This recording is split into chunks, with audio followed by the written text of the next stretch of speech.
Praise the lord. ఈరోజు దేవుని ఆహారం మత్తయి సువార్త 9వ అధ్యాయం 16 నుండి 20 వచనాలు. ముఖ్య గమనిక: దేవుని వాక్యం మనకు ఆహారమై ఉన్నది కావున నాతో పాటు మీరు కూడా కలిసి చదవాలి అన్నది మా చిన్న మనవి. ఎవ్వడును పాత బట్టకు క్రొత్త బట్ట మాసిక వేయుడు, వేసిన ఎడల ఆ మాసిక బట్టను వెలితిపరచును, చినుగు మరీ ఎక్కువగును. మరియు పాత తిత్తులలో క్రొత్త ద్రాక్షారసము పోయరు, పోసిన ఎడల తిత్తులు పగిలి ద్రాక్షరసము కారిపోవును, తిత్తులు పాడగును.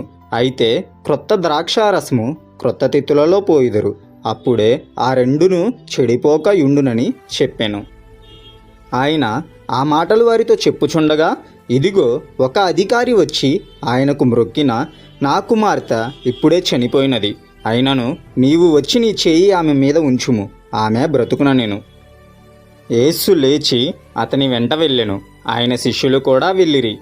ఆ సమయమున ఇదిగో 12 సంవత్సరముల నుండి రక్తస్రావ రోగము గల ఒక స్త్రీ. ఆమెన్.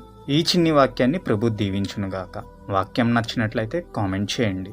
రేపటి దేవుని ఆహారం కోసం ఛానల్ని ఫాలో చేయండి. Have a great day.